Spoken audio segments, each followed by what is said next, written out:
Bonjour à toutes et à tous, c'est Hermès, j'espère que vous allez bien, j'espère que vous avez apprécié la vidéo d'hier. Bon, on a trouvé le catalyseur. Effectivement, je ne l'avais pas eu lorsque je vous ai fait la vidéo d'hier.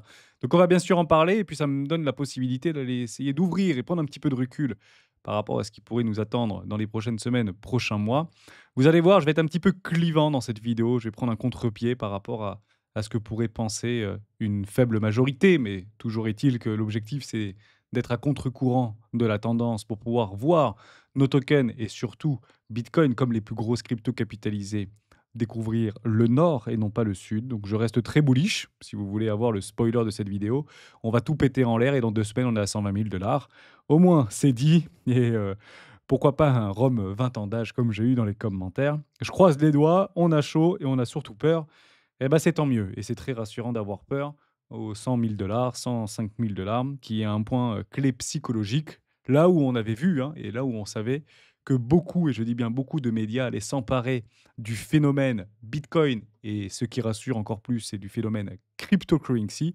Évidemment, c'est du côté de Donald Trump et on va d'ailleurs en parler dans cette vidéo, qui a mis un énorme coup de pied dans la fourmilière et qui a, fait prendre conscience au monde que, la blockchain existait, la crypto existait et qu'il allait être le premier personne à forte influence mondiale à en profiter. Et il nous l'a montré avec son même coin. Qu'on aime ou qu'on n'aime pas, la vérité, elle est là. Et cette vérité, ma vérité, on en parle maintenant.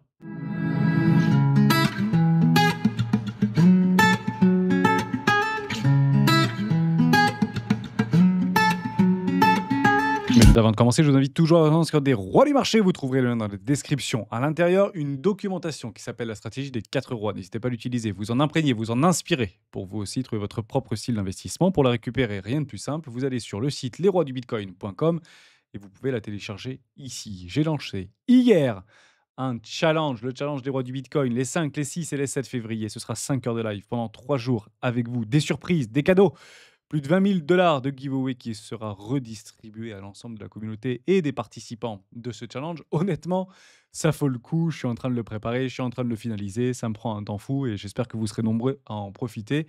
Et petit clin d'œil, je ne vous l'avais pas dit précédemment, si vous avez un compte Telegram, j'ai créé un salon Telegram. Donc si vous rejoignez le challenge, on va pas sur Discord, comme ça on ne vous fait pas rentrer directement pour celles et ceux qui ne sont pas suffisamment informés et initiés sur le monde des crypto-monnaies. J'ai préféré en fait faire un premier passage du côté de Telegram et que je vous posterai des vidéos et je répondrai à ces confirmations. Donc 7 en tout, je vous en posterai 6 dans les prochains jours et je vais commencer dès cet après-midi. Ça vaut quand même le coup d'aller rejoindre le challenge juste pour passer au moins un bon moment et vous n'êtes pas au bout de vos surprises. On va parler Bitcoin. Bon, comme quoi c'est pas la fin du monde. Le deep seek, c'est plutôt le gros seek, ouais, on pourrait le dire comme ça. Donc pour moi, je le mets dans la catégorie énorme FUD et je vais vous expliquer pourquoi. Alors c'est pas un FUD technologique, c'est pas un FUD d'actualité, c'est plutôt un FUD comment en fait est construit cette news par rapport à une défiance directement visée par rapport au peuple américain. Et j'ai été profondément surpris de la réponse de Donald Trump et j'ose espérer qu'il change son fusil des épaules avant la fin de la semaine, qui nous fera exploser littéralement ou en tout cas catalyser, continuer à catalyser les marchés et je vous le dis et je vous le redis, il bougera pas ce marché avant demain. Pourquoi? Parce que demain, c'est la décision de la politique monétaire de Jérôme Powell. Vous l'avez juste ici, j'en ai parlé donc hier dans la vidéo et c'est clairement ceci qui va clairement catalyser la direction du marché et notamment du marché cryptographique. Bon, c'est en train de se charger, mais vous avez compris, c'est la décision de politique monétaire de Jérôme Powell. Il va pas seulement nous donner un chiffre, il va surtout nous donner une politique pour l'année 2025. Soit il renforce ce qu'il a dit le mois dernier, soit il met un petit peu dans son vin et pour avoir vécu jour et quotidiennement à faire des vidéos chaque jour par rapport au gouvernement de Donald Trump, je peux le dire de façon assez certaine. C'est pas Jérôme Powell qui va emmerder Donald Trump. Je vais parler crûment, mais au moins c'est très clair. Ce que Donald Trump veut, la Fed le fera. Je vous le dis en toute franchise. Vous reprenez quelques actualités de la politique monétaire en 2020-2021 en 2019-2020 par rapport à mars 2020 vis-à-vis du crack Covid. Je peux vous garantir que ça a vite changé de ton. Et je vous dis pas en un mois, hein, je vous dis ça a changé de ton en 4 jours. Donc on est passé de on augmente les taux à on divise par 8 les taux en fait. Donc oui, c'était très catalysé. Oui, il y avait un bouleversement macro sociétal. Je peux complètement le partager avec vous. Mais il faut comprendre que ces gens-là, ils sont dans une bulle, dans une espèce d'aquarium qui est en train de consanguiniser, d'asphyxion, fumiste et le pépère Trump, c'est rapide de prendre son téléphone pour expliquer ce qu'il a décidé de faire pour son pays.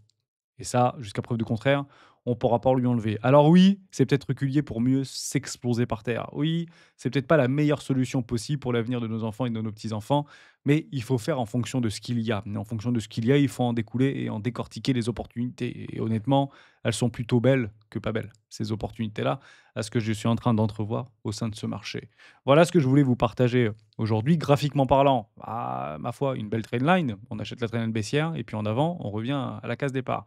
Ce que je veux juste pas voir, c'est une dégradation franche au niveau de la fin de la journée. Si on se retrouve aux alentours des 96 95 500 $, honnêtement, pour demain, c'est très chaud. Pourquoi? Parce qu'en fait, le marché tentera, via ses initiés, qu'on le veuille ou non, ce sont des initiés. Il y a des initiés sur ce marché qui savent tout avant tout le monde. Certains savent déjà combien il y aura au niveau des taux, etc. Donc tout va être aggloméré et pricé par le marché. Et généralement, le marché se positionne toujours là où c'est le moins inconfortable de prendre une décision rationnelle. Donc si vous voulez vous hedger, si vous voulez, vendre ce marché, si vous voulez vous protéger sur ce marché, et d'ailleurs j'ai une question et je vous explique tout ça. D'ailleurs, vous avez une playlist pédagogique, je vous la remets en haut à droite, la playlist pédagogique et vous avez comment hedger son portefeuille crypto-monnaie et cetera. Est-ce qu'on peut le faire ici? Bien évidemment. Vous avez donc 3 solutions. La première solution, c'est: je vends toutes mes cryptos et je les rachète soit plus bas, soit je les rachète plus haut. Hein, c'est pas compliqué, je vends tout ici. Soit j'attends des breakouts et une confirmation, donc je m'assois sur une performance relative, potentiellement une accélération de près de 10, 15, peut-être 20, voire 50% sur nos cryptoactifs préférés qu'on a déjà en portefeuille. D'où l'obligation, je dis bien l'obligation, si vous voulez être rapide, si vous voulez vous couvrir de façon cohérente, avec 70 cryptos en porte-monnaie, c'est pas possible de le faire, je vous le dis franchement. Vous pouvez pas en fait vendre 70 cryptos et puis le lendemain on va racheter 70 cryptos. Sinon, si vous le faites, passez par mon lien d'affiliation, hein. J'ai plusieurs liens d'affiliation et ça me fera beaucoup de frais et on pourra redistribuer plein d'argent à la communauté si vous le faites, je vous le dis franchement. Donc vous comprenez bien ce que je vous dis actuellement, c'est pas très cohérent. Dès lors, on peut se couvrir sur Bitcoin, voire sur Ethereum ou sur l'un des top 10 des crypto-monnaies que nous avons en portefeuille en utilisant des échangeurs qui ne sont pas PSAN, comme BitGet par exemple, comme Mexi par exemple, Huckex par exemple. Bybit est parti, entre guillemets, de la zone euro. Il s'est fait chasser. Donc, vous pouvez le faire. Moi, c'est ce que j'utilise pour pouvoir couvrir mon portefeuille. Actuellement, je ne le couvre pas parce que je n'ai aucun signal pour pouvoir couvrir mon portefeuille. Et si je devais l'avoir, bah voilà comment je le ferais en fait, hein. Il y a une dégradation, une confirmation, on vient casser par le bas, on remonte sur un premier arrêt, voire une zone de rechargement. Je fais un premier short ici, je renforce mon short ici et je me fais dégommer là-haut. Donc oui, je perdrais potentiellement plus par rapport à une performance relative, mais je le fais sur des gros actifs et l'objectif, c'est de perdre au lieu de perdre 100% de la perte réalisée, je perdrais peut-être que 20 ou 25% de la perte réalisée. Et c'est comme ça, personnellement, que je me couvre. Ça, c'était la deuxième solution. La troisième solution, c'est de prendre des options. Et là encore, c'est difficile d'aller intégrer ces options-là pour aller chercher sur Deribit, par exemple. Personnellement, je les utilise plus. J'utilise, moi, personnellement, Bybit. On peut plus le faire aujourd'hui avec un KYC français, un passeport français. Mais vous prenez une option et vous vous dites, voilà, à quel moment vous serez à peu près sûr qu'il y aura une résolution ou pas une résolution.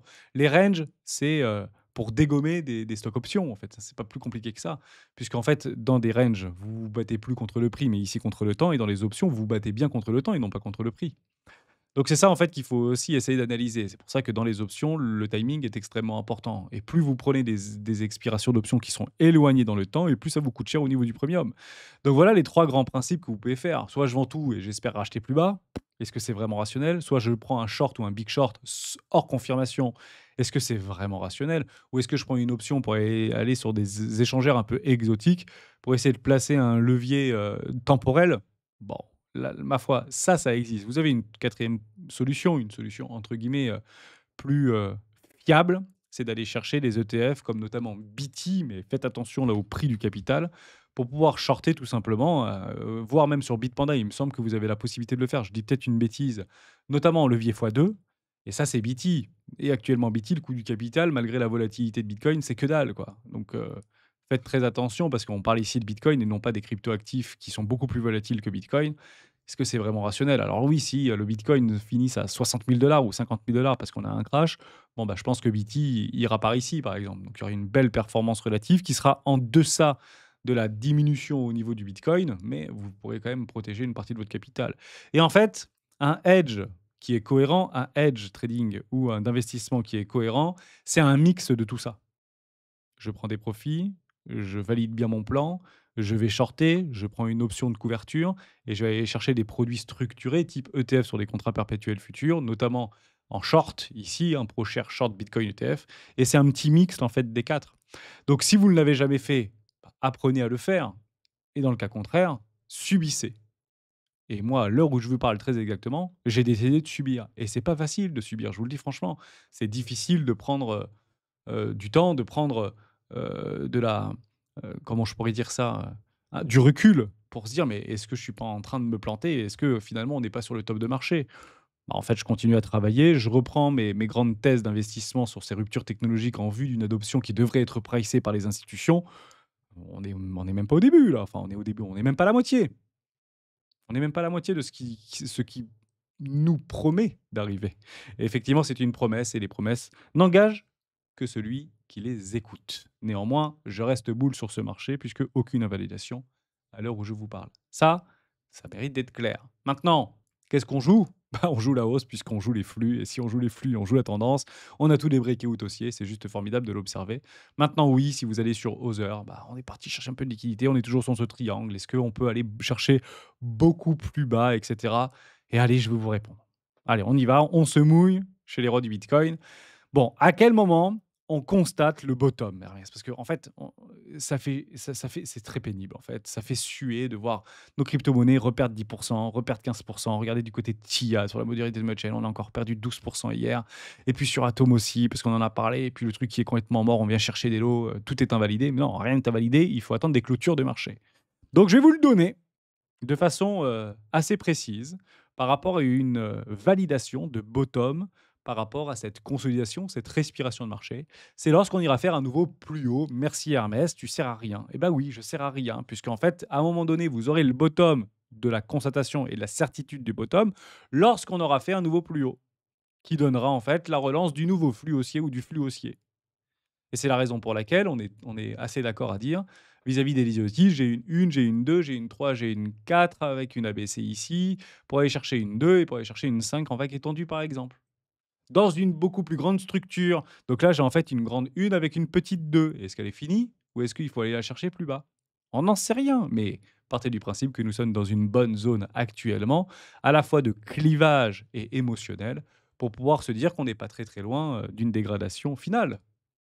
Voilà, en termes de pourcentage, je parle. Je ne sais pas quand est-ce qu'elle va arriver. Est-ce que c'est dans une semaine? Est-ce que c'est dans 2 semaines? Moi, je pars du principe qu'on n'est pas obligé d'aller beaucoup plus bas et quand je lis, c'est ça, en fait, le plus important. Quand je lis des commentaires, quand je lis, des, messages et en fait, qu'on me partage de toute manière, en fait, je m'en fiche si bitcoin part à 50 000. En fait, je m'en fiche si ma crypto part à zéro. J'y suis, maintenant je hold jusqu'à la mort et beaucoup prennent ça comme comme un catalyseur ou comme un signal de top, comme un signal, de fin de bull market, si vous voulez. Bah, non, en fait, pour moi, c'est tout le contraire. Si les gens, aujourd'hui, sur le marché, qui sont en train de suer depuis maintenant près de 4 années, hein, il faut vraiment l'imaginer comme ça et que de toute manière, on n'en fera vendre que 5. L'objectif, c'est quoi? C'est de les faire vendre soit plus cher, soit de faire acheter les gens plus cher. Et ça, c'est clairement ce qui se passe dans les ranges. Et c'est la raison pour laquelle je reviens par rapport à cette thèse vis-à-vis de la politique monétaire qui fait partie d'une dimension macroéconomique par rapport au poumon économique mondial qui sont les États-Unis. Si on est là, bah, ça veut dire qu'on a probablement pricé un discours plutôt en quiche de Jérôme Powell. Et honnêtement, on est dans une position inconfortable pour pouvoir se hedger, pour pouvoir se couvrir, voir si on est encore plus dégradé. Et si on est là-haut, bah, je pense que vous avez la réponse. Et l'objectif, à ce moment-là précis, en fonction de ce que je suis en train de vous dire, il faut qu'on soit baissier ici. Donc je vous le dis, quoi qu'il se passe, quoi que Jérôme Powell dise, si on vient là et qu'il dit que c'est bien, ça monte. S'il dit que c'est pas bien, ça monte, puisqu'en fait le marché est toujours en avance, la technique est toujours en avance sur le fondamental. Donc vous pouvez en fait regarder, bien qu'il y ait peut-être de la volatilité qui va arriver en time frame 1 minute, 15 minutes, partez du principe qu'en fonction de là où on est à un instant T, ce sera logiquement le moment le moins confortable, donc le plus inconfortable pour pouvoir se positionner par rapport à comment on va déterminer la news. Et en fait, cette détermination de news, d'information, On l'aura par rapport à une expansion. On est ici, bah, c'est très dur d'acheter et hop, ça part, donc tout le monde va se mettre là-dedans comme des fous. Et si on est par là, ou peut-être sur cette trend d'ici et que finalement la news n'est pas bonne, ah, ça va faire ça et tout le monde va shorter comme des fous.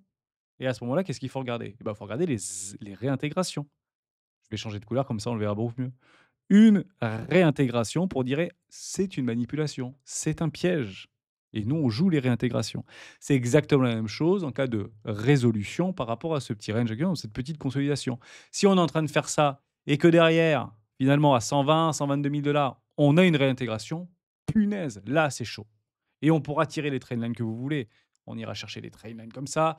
«Oh là là, ça a cassé, mais on est au-dessus de la moyenne mobile» et puis on vient ici et bah, qu'est-ce qu'on fait là? Bah, on se hedge.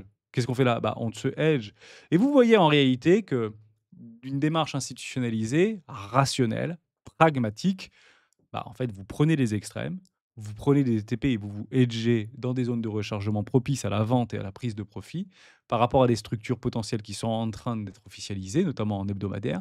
Et vous faites exactement la même chose ici et on fera exactement la même chose ici. Et l'objectif des boules, qu'est-ce que c'est? Je change de couleur, comme ça on va encore mieux, on va encore moins bien voir. C'est de les dégommer. C'est de les dégommer. C'est de les dégommer. Et donc, je vous fais un schéma parfait d'un phénomène expansionniste vis-à-vis d'une prise de conscience dans un narratif par rapport à un déplacement de prix, non pas de valeur. Ça se passe toujours comme ça. Vous avez une montée, vous avez une descente, vous avez une latéralisation, vous avez une montée, vous avez une descente, vous avez une latéralisation, vous avez une montée, vous avez une descente, vous avez une latéralisation, vous avez une montée, vous avez une descente, vous avez une latéralisation. Et ce qui est très drôle, c'est que ici, je vais changer de couleur, on le verra beaucoup mieux, to the moon, ici, je flippe. Ici, je short. Je me fais dégommer. Ici, to the moon. Ici, j'ai peur. Ici, je short et je me fais dégommer. Ça revient à quoi ça? Je vous le dis, la majorité fait comme ça, hein. Bon bah, j'achète les tops, j'ai peur et je vends sur les bottoms. Puis derrière, je me couvre sur un retour d'une moyenne avec un break-even et je me fais déclater mon break-even. Donc on passe ici, je vais dire une bêtise, hein, 30 000 $ sur Bitcoin à, on est là exactement, à 100 000 $ le Bitcoin. Combien tu as gagné? Bah, tu as au moins fait x3 là, on est d'accord. Tu passes de 30 000 à 100 000, tu as fait x3. Et en fait, on se retrouve à être trop fixé sur nos graphiques, à être trop en fait pris et emprisonné dans un scénario mal sophistiqué, à se retrouver à dire: «Bah, là, moi, j'ai acheté du bitcoin aux alentours des 30 000 $ et actuellement, si je prends mon capital global, même si j'ai du cash et cetera, et ben, on se retrouve avec, une performance de plus 60. Mais bon sang, éteignons les écrans, attendons que ça se passe. Je vous ai donné la finalité, 230 000 $ pour fin septembre, début octobre, allez, jusqu'à fin octobre 2025. On prendra les profits, on se casse à ce moment-là et bien sûr que ça ne peut éventuellement pas se passer comme ça. Il y aura des invalidations d'ici là. Mais essayons un maximum de conserver un maximum de personnes qui me suivent aujourd'hui vers cet objectif cible. Dès lors, je vous réponds de façon la plus précise possible. Hermès, toi, qu'est-ce que tu fais là? Bah, je fais rien. Je fais strictement rien. Je prends un petit long et j'ai pris un petit long ce matin et puis c'est formidable. Voilà, et je vais le clôturer dans un fair value gap. On est en train de tester un échangeur avec les membres érudits. Juste ici. Voilà, moyenne mobile. 50 périodes 4 heures. Qu'est-ce que vous voulez de plus? Ça fait des jolies petites performances ici par rapport à la confirmation. Regardez, vous avez tout eu. On l'avait travaillé il y a des années, ça. On pourrait le reprendre. Hop, juste ici. Là, ça a été pris. Et derrière, touc, c'est mangé. Regardez comment il est joli ce petit trade. Hop, vous le mettez là. Je vois Tony qui rigole parce que j'avais fait ça avec les académiciens. Il m'avait dit: ouh là là, c'est un petit peu bizarre ton truc, mais ça marche, voilà. Un ratio de 2,5 dans une prise de liquidité, avec un état émotionnel qui est contre-tendance par rapport à ce qu'on est en train d'observer dans les flux. L'argent est pris, bonsoir, au revoir, allez hop, on arrête. Voilà, voilà. Prenez ce que le marché vous donne. Si vous voulez être H24 sur les écrans avec des time frames en 4 heures, 1 heure, confirmation daily avec une réindication de bougie par rapport à une trend baissière, le trade est facile en fait. Ah mais Hermès, tu fais ça tout le temps? Non, je fais pas ça tout le temps. J'étais devant, voilà, j'étais devant mon ordinateur, j'étais devant, je l'ai pris, j'ai pris l'argent et je me suis parti et j'ai fait ça avec 1 du capi. J'ai pas fait ça all-in avec un levier fois 100, vous imaginez bien. D'accord? Ça, je pense que c'est important de bien le repréciser et ça, on le travaille régulièrement avec les membres de l'académie, et notamment R, hein, qui travaille sur son indicateur et qui l'a pris, pas plus tard qu'hier et et sur l'échangeur qu'on fait, ils ont fait des leviers et cetera et ça fonctionne plutôt pas trop mal, soit dit en passant. Donc, on l'a vu, on l'a tous pris, on est content de l'avoir chopé. Ça, c'était, la première étape. C'est pas du tout ce que je voulais vous dire. Ça fait 20 minutes que je vous embête avec ça. Donc on va essayer d'accélérer par rapport à ce phénomène, par rapport au big sick, parce que c'est vraiment sick. C'est ce truc-là. Bon, DeepSeek et moi je mettrai un SICK, vous avez compris un petit peu l'idée. Je pense que c'est un FUD, mais c'est pas un FUD entre guillemets par rapport à une emprise et une domination technologique de cette guerre économique entre la Chine et les États-Unis. Je pense que c'est plus en fait une fake news par rapport à d'actualité, qui fait vraiment bouger les marchés et notamment, faut pas déconner, hein, moins 20 là sur Nvidia, c'est quand même beaucoup. Bon, maintenant on va dire ils peuvent rendre un petit peu d'argent par rapport à ce qui est en train de se passer et cetera. OK, bon, on va se le refaire de façon extrêmement limpide. C'est quoi DeepSeek? C'est une petite start-up chinoise. C'est 200 personnes qui a été créée en 2023 par Liang Wangfeng. Je vous le dis franchement, j'en avais pas entendu parler. Moi, j'utilise plutôt ChatGPT et Claude. Mais techniquement, ça marche très bien du côté aussi asiatique. Et il semblerait qu'ils aient réussi à développer une intelligence artificielle aussi performante que ChatGPT nouvelle génération. On parle ici de ChatGPT 4 pour un budget de 6 millions de dollars. Non, mais il faut pas prendre les gens pour des andouilles quand même. Moi, je vous le dis, on peut pas comparer un truc à 6 millions de dollars par rapport à un truc qui aujourd'hui a dépensé plus de 100 milliards.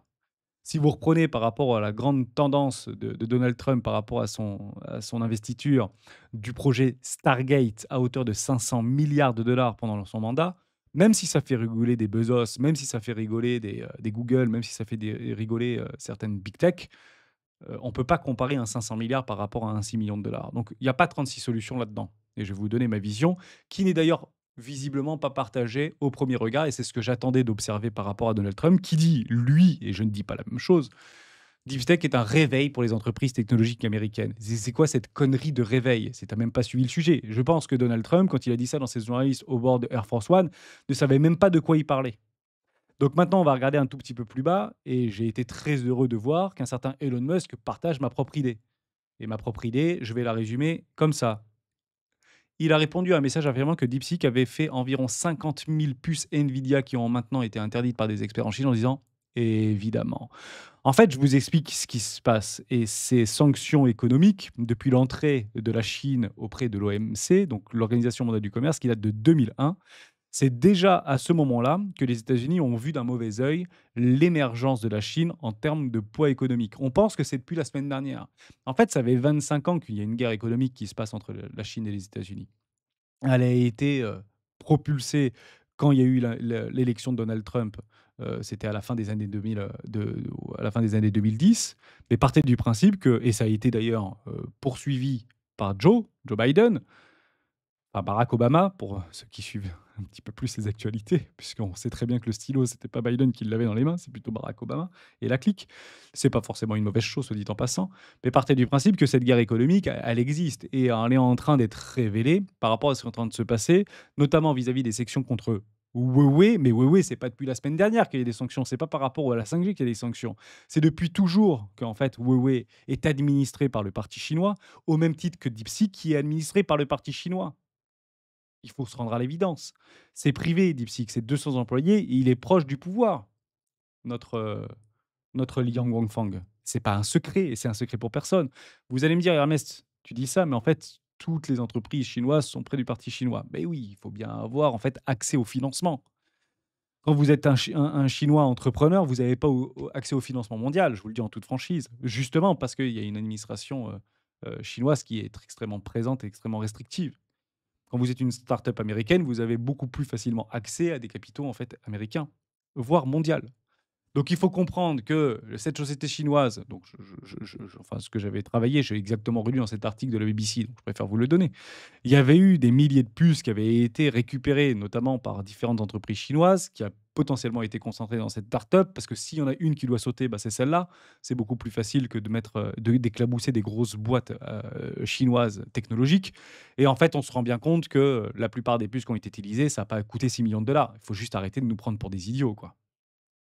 Donc c'est la raison pour laquelle il y a eu quelque chose qui s'est passé. Je pense que c'est plutôt une prise de liquidité algorithmique par rapport à une lecture des robots trading qui ont fait un rapprochement entre ce que ça coûte au niveau de ChatGPT et la news qui a été en fait beaucoup relancé et c'est clairement la seule chose qu'on a parlé sur les médias, c'est les 6 millions de dollars. Et quand vous êtes un robot et qu'on vous demande pas de réfléchir plus de 30 secondes, justement, on vous demande de réfléchir à la milliseconde. Vous prenez une décision par rapport à un événement efficient, ici rationnel. Pourquoi? Parce que énormément redistribué ou énormément, répliqué. Vous comparez, 500 milliards à 6 millions.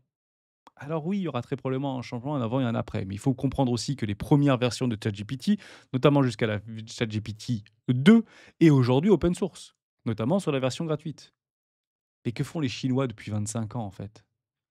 Je sais pas, hein, au niveau de LVMH, au niveau de nos bagnoles, au niveau de nos technologies, au niveau de nos fusées, au niveau de notre électricité, au niveau de tous nos pans et on peut parler ici de l'économie française par rapport à nos fleurons français. Mais ça fait bien longtemps que les Chinois, ils l'ont recopié en mieux. Les Chinois, ils nous sortent pas du Huawei, du Xiaomi du chapeau, hein. Ils ont bien pris des téléphones à un moment donné, coréens, des téléphones américains, ils les ont dépecés, ils les ont tout simplement répliqués. Bon, c'est exactement ce qu'a fait en réalité, et je le dis de façon très crûment, mais c'est enfin, ça peut pas être autre chose. Alors moi, j'ai le droit de le dire et j'ai le droit de le penser. Donald Trump, il peut pas vous le dire, même s'il est parfaitement capable de dire ceci, hein. Mais c'est tout simplement, en fait, du ChatGPT, non amélioré. Alors comment ils ont réussi à faire? Parce qu'il faut aller un tout petit peu plus loin. Comment ils ont réussi à faire DeepSeek pour, en fait, axer et dire: «Ce truc-là est presque aussi bien, voire meilleur que ChatGPT»? C'est pas compliqué. Ils ont créé une machine learning pour essayer de voir ce que faisaient les gens la plupart du temps sur ces agents intelligents, donc intelligence artificielle conversationnelle, pour se dire: «Voilà, qu'est-ce qui est le plus recherché? Qu'est-ce qui est le plus utilisé?» Et là où il faut axer de l'argent, ils l'ont fait et en fait, c'est un espèce d'arbre qui cache une forêt qui est juste en fait, c'est pas une forêt que ça cache, c'est un désert derrière DeepSeek. Attention, tout ce que je dis ne vient que de moi. C'est ma propre représentation d'un événement qui semble catalysant, qui est juste un FUD. Et donc, je transforme ce FUD par rapport à la réalité économique de ce type de structure. Vous imaginez bien il y a bien des startups qui auraient réussi à comprendre que c'est possible de faire un truc un petit peu chiadé pour essayer de dire mais attendez, on est en train de se faire plumer à coups de milliards de dollars et il ne faut pas prendre les gens pour des imbéciles. Il ne faut pas prendre des VC pour des imbéciles ou des fonds de private equity pour des imbéciles. À un moment donné, il y a tout qui est faux, en fait, dans cette histoire. Enfin, tout qui est faux. Je ne sais pas si tout est faux, mais dans l'idée, ça mérite de fonctionner. Oui, d'un seul coup, c'est devenu le top des téléchargements au niveau des États-Unis. Je le comprends, parce qu'on explique que c'est mieux que ChatGPT. Non, c'est juste ChatGPT, très probablement. Donc, comme ça, je vous fais j'envoie un missile, mais c'est du ChatGPT qui a été optimisé sur des recherches niches qui sont extrêmement demandées par les gens qui aujourd'hui utilisent l'intelligence artificielle conversationnelle. Et il en ressort que c'est mieux écrit, que c'est mieux machin, que c'est mieux tout ce que vous voulez. Ouais, OK, d'accord. Avant la fin de la semaine, je pense qu'on aura des nouvelles par rapport à DeepSeek et je pense que le marché sera bien revenu et que Donald Trump va prendre un missile et l'envoyer dans la tronche des de la Chine pour dire: «Rendez-nous nos puces», quoi. C'est pas rendez l'argent parce que bon, il l'imprime à l'infini, mais rendez les puces et on le sait, hein, que c'est des dizaines de milliers de puces aujourd'hui qui ont été capturées sur le marché noir, notamment en Chine. Mais c'est pas méchant ce que je suis en train de dire. Je suis juste en train de dire que c'est, justifiable de par des sanctions qui sont juste démentielles, qui sont subies aujourd'hui par la Chine vis-à-vis du gouvernement américain. À un moment donné, ils ne peuvent pas respirer par rapport à l'accès à des technologies, on peut dire de sécurité nationale. Mais ce qui est en train de se jouer aujourd'hui, c'est ça. C'est qui sera le dominant et le dominé de demain. Donc, tous les coups sont permis. Honnêtement, cette news, en plus de nous avoir embêtés sur nos crypto-monnaies préférées, qui en fait n'est pas justifiée, ça a surtout probablement allumé une lumière à la NSA, si vous voulez. Mais hormis ça, le marché va très bien s'en remettre. Donc maintenant, on peut faire une thèse par rapport à ce qu'on est en train de dire depuis tout à l'heure. Est-ce que c'est une opportunité? Est-ce que c'est une menace? Et comment ça peut en fait directement se corréler par rapport à la blockchain et les agents blockchainisés ou la technologie blockchain? Bah, c'est toujours la même chose. On voit très précisément ce que recherchent donc les gens. Ils recherchent du mieux, pas cher ou du mieux, gratuit. Mais qu'est-ce qui peut vous donner ça, en fait? On peut parler de technologies dites open source. Bien évidemment que tous ces modèles d'IA sont utilisés par des modèles open source. La blockchain elle-même est basée sur du code open source, même si, Il faut avoir du langage de programmation et c'est pas gratuit en réalité de pouvoir construire une blockchain sur tel ou tel réseau ou tel protocole. Il y a des coûts qui sont inhérents à la mise en place d'une structuration sécurisée, même si indirectement, on a tendance à penser que bah, si vous voulez faire Bitcoin demain, vous pouvez le faire, vous prenez le code et vous copiez-coller et vous utilisez une intelligence artificielle pour le faire. Waouh, c'est pas si évident. Même si aujourd'hui ça semble accessible, ça reste quand même assez à un niveau relativement élevé. En tout cas, le faire seul, c'est pas si évident, si vous voulez. Surtout si on comprend pas ce qu'on est en train de faire et qu'on fait réellement confiance à une intelligence artificielle. Mais cette thèse de pensée que je suis en train de vous exprimer, c'est que tout est en train de se jouer maintenant. Et ce qui est en train de se jouer maintenant, c'est qui seront les gagnants et qui seront les perdants. Et c'est très drôle parce que cette phase-là, c'est toujours dans des phases d'adoption post-phase institutionnelle. Donc en fait, ce qui avait été très difficile pour nous, ce qu'on n'avait pas forcément initialement, c'est qu'on est en train de jumeler actuellement des ruptures technologiques IA, qui est pour moi plutôt une révolution vers une forme d'accession, par rapport aux technologies blockchain, qui lui met un gros coup de pied dans le monde hyper centralisé. Donc la question à savoir, c'est, et quand on se pose la question de façon très précise, est-ce que l'IA va être un accélérateur et un catalyseur pour la blockchain, ou alors est-ce que l'IA va être la faucheuse de ces technologies blockchain? C'est à nous de décider. Est-ce qu'on va du côté centralisé? Parce qu'aujourd'hui, un chat GPT, c'est pas décentralisé. Et ce qu'on veut, c'est que ça marche, que ça soit rapide, etc. Donc, on reste omnubilé et complètement asphyxié, j'ai presque envie de dire, au sein, au sein d'un monde ultra centriste, presque totalitaire. Donc ça, c'est un choix qui sera un choix sociétal, encore une fois. Et on commence à avoir des premières briques par rapport à ce qui est en train de se dessiner vis-à-vis de Bitcoin et de sa dominance. Pour l'instant, aucune invalidation par rapport d'ailleurs à une dégradation au niveau de la dominance Bitcoin face au reste du marché, puisqu'on n'a pas encore atteint les 61,5%. Mais c'est ça le choix qu'il faut faire. Est-ce qu'on va vers la direction institutionnelle, vers la direction centralisée ou décentralisée? Et dans les deux cas, l'IA s'adaptera. Nous, en tant que technologie blockchain, ou ceux qui sont sur ces réseaux-là depuis maintenant plusieurs années, bah, soit on a perdu tout simplement, et finalement bah, le monde ne veut pas, voilà, il faut se rendre à l'évidence, ne veut pas d'un tout décentralisé par rapport aux efforts que cela demande. Mais je sais qu'aujourd'hui c'est possible par rapport aux infrastructures qu'on est en train de bâtir. Donc ce sera juste une réponse sociétale. Et cette réponse sociétale, il faut tout simplement la guider. Donc je le fais moi au quotidien, d'autres le font bien mieux que moi, et ce sont les porteurs de projets, les premiers en ligne de mire, pour expliquer qu'il existe un monde différent, peut-être plus libre, plus transparent, plus équitable par rapport à un système que nous avons renforcé et qui semble en fait augmenter les inégalités sociales. Voilà. Et les inégalités sociales, c'est pas une question d'argent, c'est une question d'accès à l'information, quel type d'information et comment vérifier cette information. L'information, la donnée vaut bien plus cher qu'un billet de banque, soit dit en passant. C'est la raison pour laquelle ces modèles IA coûtent extrêmement cher à faire travailler. Et par rapport à la puissance de calcul générée vis-à-vis des puces IA. Voilà un petit peu ma thèse de pensée. J'ai regardé une vidéo, ça m'a fait rigoler parce que j'ai mis DeepSeek pour voir un petit peu ce qui était en train de se passer. Fait trembler le marché, ok, ChatGPT dépasse DeepSeek, j'ai regardé la vidéo.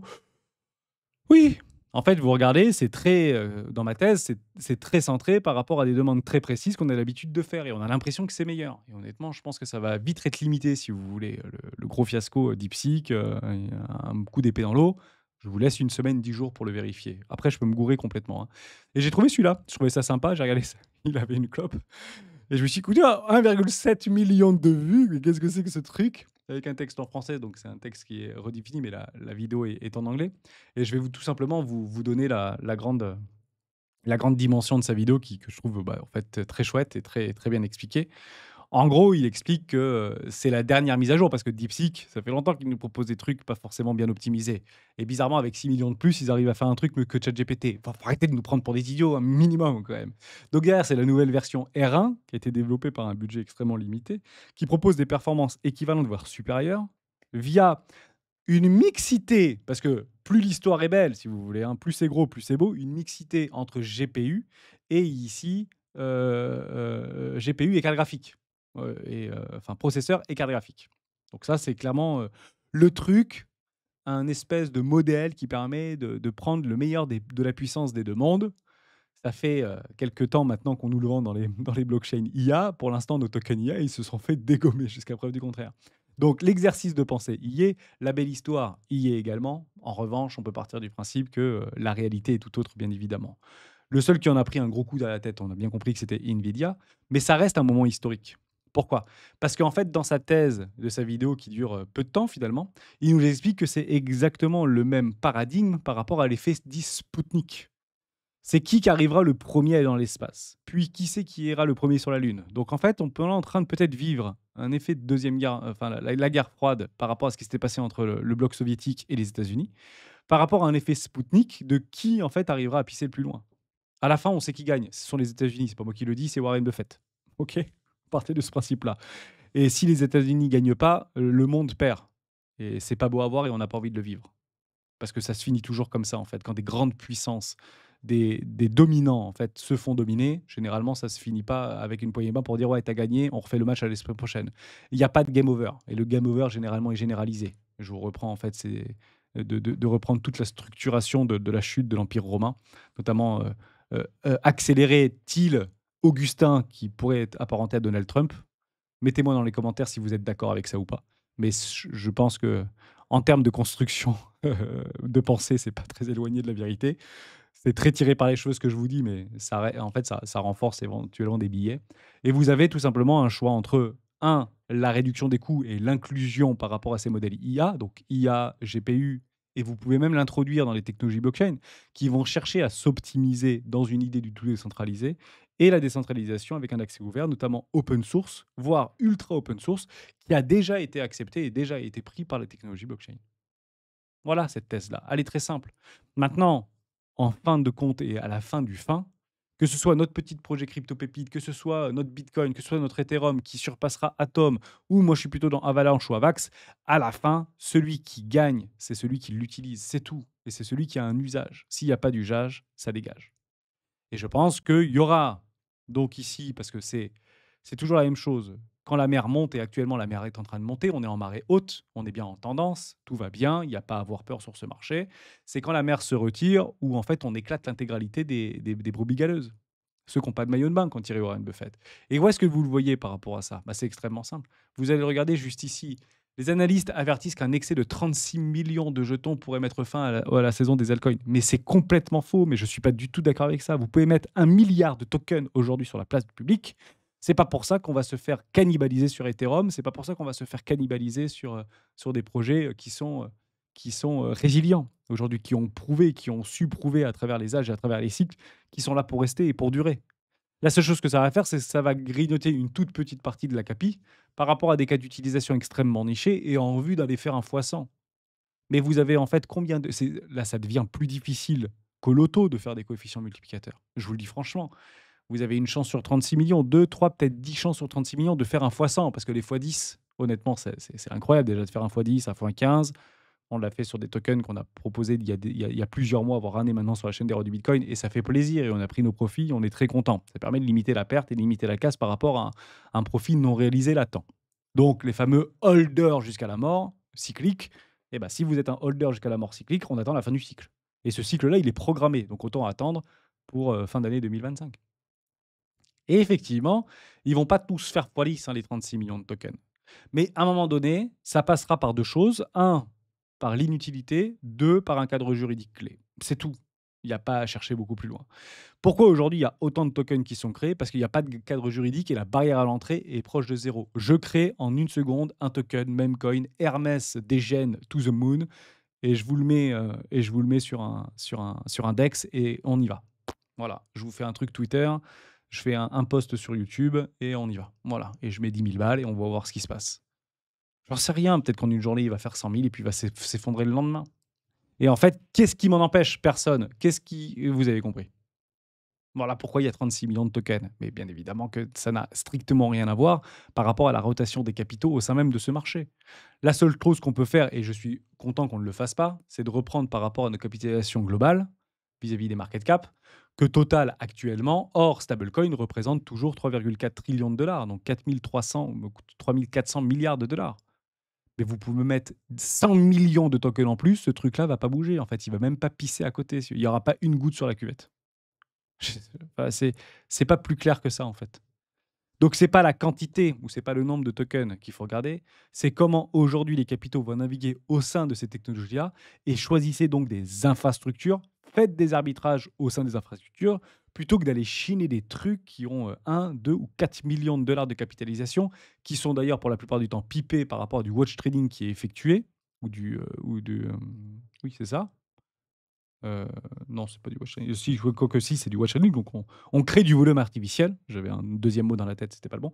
Vous avez, du volume artificiel qui est généré, qui vous fait du faux volume avec un truc qui pèse 4 millions de dollars de capitalisation parce qu'il y a eu 3 personnes qui ont mis 10 000 balles, parce qu'ils ont réussi à les récupérer de je sais pas où et puis derrière, bah, ça fait que monter et puis, bah, tu vends pas puisque ça monte, quoi. Ça, bien évidemment que j'y crois pas. Bien évidemment que ça marchera pas. Et c'est la raison pour laquelle, si vous revenez par rapport à la création de l'OMS, de l'Organisation mondiale du commerce, c'était en 1995, ouais, 1995. 1995, ça doit vous faire quand même quelque chose, réagir. Windows 95, ça a été quand même une révolution incroyable et la Chine rentre à l'Organisation mondiale du commerce, c'était fin décembre 2021. Ouais, 10-11 décembre 2021. On était déjà mort, hein, en termes de cycle d'adoption des technologies.